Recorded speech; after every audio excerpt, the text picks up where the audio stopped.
Hi everyone. Today I'm going to show you how I switched my OEM horns, the little pancake ones on the Toyota, over to some aftermarket ones that have a higher decibel, like a little trumpet ones. Currently I have these, and when I switch them they will sound like these. I was never a fan of the stock ones that came from the factory. I found these aftermarket ones made by a company in India. I tested them, they're pretty loud, but any trumpet horns would work. They look like these. They have a high and a low, so make sure they have a high and a low. To begin, you need a pair of scissors, a cutter. I found an old relay, a wire stripper, and some connectors, and a heat gun. My relay came with a wiring connector. It used to be an old Hella relay that I use for aftermarket lights. The wiring connects to that, but in essence, when I show you the diagram, if you look at the diagram, it will look the same no matter what type of relay you use, provided there are 4 of them. The diagram is pretty standard. You could get one from the internet, but you really have to put a relay between the horn switch, which happens to be your steering wheel. You put a relay in between, and then the aftermarket horns. The relay will be connected to the battery. This way you have more power going over to the horn from the relay. You get a weaker power wire, transfers it into a higher amp wire. I don't want to buy a new relay, but I'm going to use a Velcro. I've used it before. Just going to attach it over to a sidewall. This is called a safety hub 150. That is perfect if you want to add any accessories on your car. In my Land Cruiser I have a few accessories, especially in the back. That is connected to the auxiliary battery, and then from the auxiliary battery this gets switched over to the back of the car for anything that I have as an accessory. In this case I'm going to be using one of the empty ones, and then the empty ones that I'll be using here, most likely I'll use it for the relay. I'm just going to put it somewhere here. The way it's going to work is on the relay you have the power source. From the relay it goes to the 12 volt. I'll put the relay here for you to see. If you don't have this adapter, you could connect it directly to the relay. This goes to the power source to power the relay, so it could be a 12 volt, but it has to be fused, so make sure it's fused. In my case I have the hub that already has a fuse on it, and I also have a 15 amp fuse that's built in the relay. That's why I want to keep that relay. You have the ground, so this goes to the ground of the battery, the negative.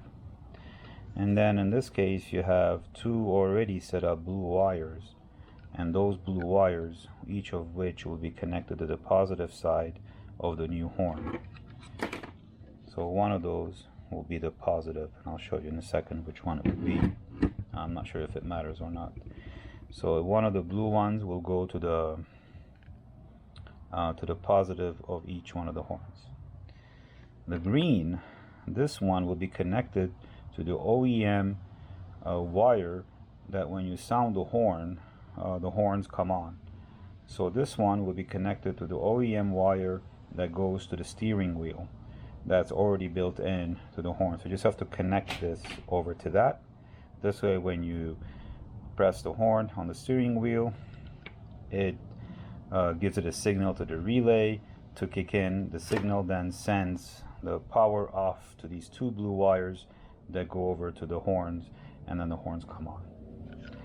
But any relay that has that 4-plug relay like this one, it's pretty standard.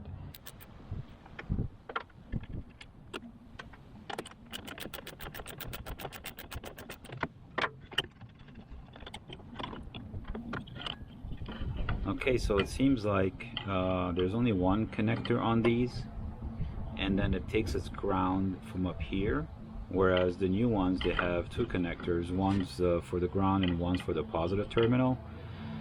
So I will use the positive terminal to connect that to the relay, and then that ground that's on the new one, I'll connect it to the chassis here. So it gets the ground. So if I remove this,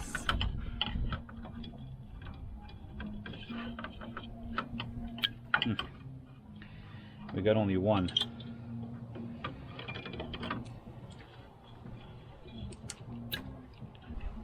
Comparing the two, you could tell there's a significant difference in size between the OEM and then the new one that I got. And as I mentioned earlier, the new one that I got has two connectors on it, whereas the OEM only has one connector. So we have to connect one of them to the chassis to pick up its ground, and the other one will be connected to the relay. What I have here is the OEM wire that's connected to the horn. When I press the horn on the steering wheel, obviously it sends the signal to this wire here, which then in turn sends the signal to the other one, and then the horns come on. What I'm going to do then is I'm going to connect that wire to the green wire on the relay, which is number 86. I'm going to have to cut that off right now. Before I do that, I'm going to disconnect the battery. Alright, so I disconnected the battery, but just to be safe, and I know that this comes on whenever you press the horn, but I want to be 100% safe by saying that I put this onto 20 volts. I connect this over to the wire, and then the ground of the voltmeter, I connect it to the battery.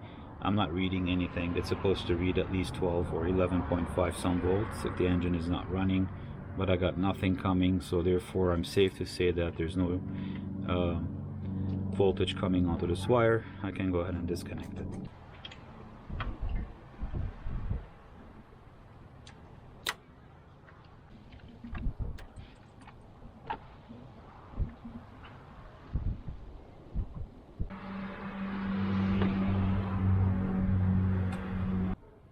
I'm going to run the wires underneath the fuel filter, behind the battery, and then closer over to where the horns are. The ground and the red will stay here so that they'll be connected over to the fuse box.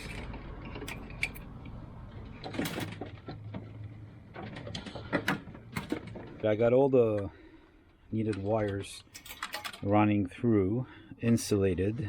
The two blue and the green from the relay are going to go back to the relay. It's going to go from underneath the battery all the way to where the relay is over there. We have to connect this green that's going to the relay to this green, which is the stock horn. And then these blue, we have to cut them obviously, put an adapter on it or a connector, and then put that on the positive side of the horn. The ground will have to go this one and this one.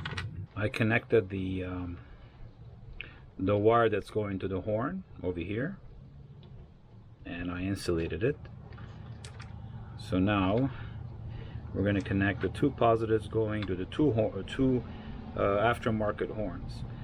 In the diagram it shows that the one closer to the trumpet is the positive, so I'll put a little negative on this one just so that I know. Always remember to put the trumpet facing down. You do not want to connect it up. You do not want to get water in there. It will choke it. So you want to connect it to the car or the trumpet this side facing down. This way, even though it's splash proof, but you don't want to choke it. So it's best if you always face it down. I'm going to connect the trumpets to the car now. What I'm going to do next is I'm going to measure the length between this plug over to the ground so I could create a ground wire for it. I got these connectors that I got, a box full. It's a variety of them, and I think it's going to work pretty well to connect to the ground. On all my connectors I like to put some dielectric grease. This will protect it just from the elements. Just a little bit.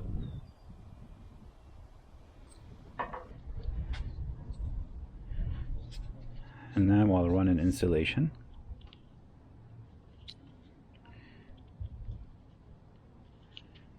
So it's a male one end and then round ring on the other end to connect the horns to the chassis.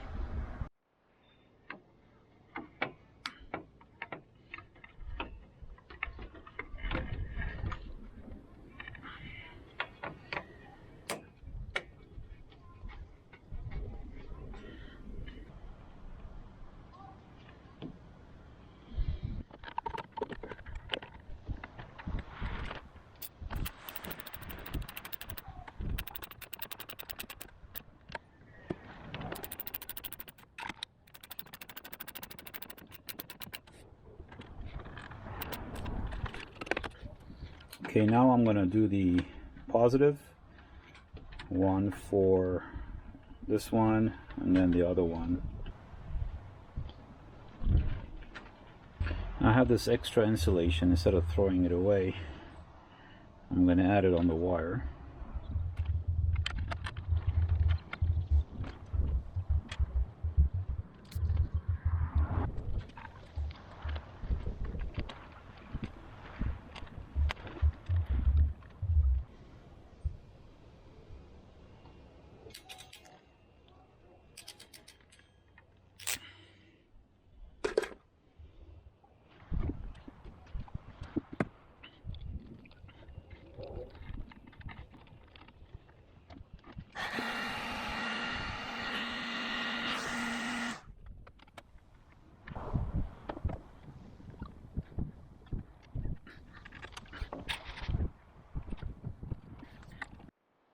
Now I'm going to connect the ground to the relay and then the power to the relay.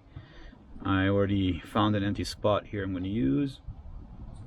I got 3 empty spots here. I'm going to use one of them with a 15 amp fuse. I got an extra insulation. I'm going to use that for the ground and the positive too.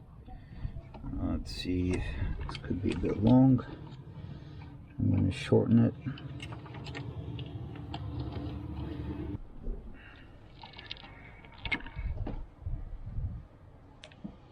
We'll put a layer of insulation on top of that too. Alright, so this one's done. I'm gonna insulate it now with the heat gun.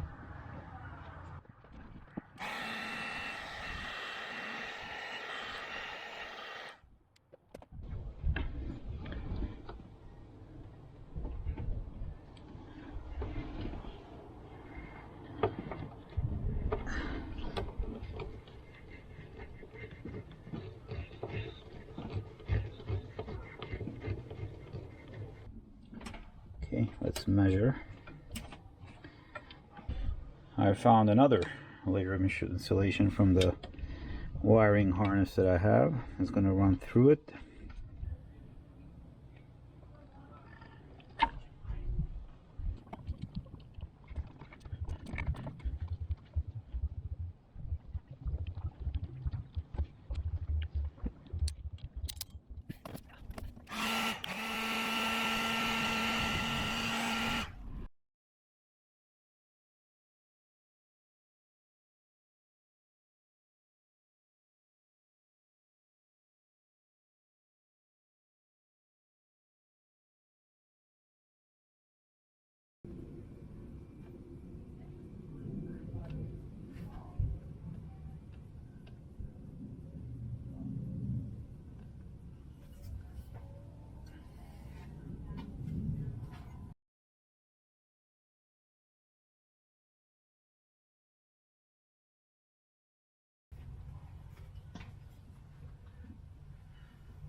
You got the trumpets here.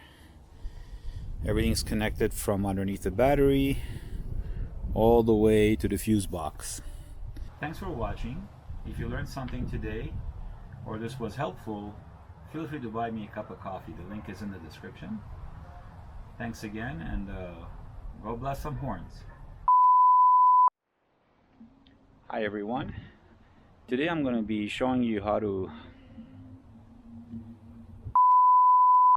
and when I switch them they will look like, and when I switch them they will sound like relay, relay, relay, relay, relay, relay, and relay, relay, relay, relay, relay, relay, the relay, the relay. In essence, when I show you the diagram, in essence, if you look at the diagram, one of the fuses that are empty as an accessory to connect over to the fuse, and then the ground also has it. This is called a safety hub that I've connected this. That I use the main switch to disconnect all the accessories in the back, and then that's connected to the safety hub, obviously, and everything else spiders out of that. That is connected to the accessory, and then the accessory that is connected to the accessory battery, and then that accessory battery is connected to all the accessories that are in the back. That is connected to the auxiliary battery, and then from the auxiliary battery this gets switched over to for anything that I have as an accessory. The ground will have to go through these.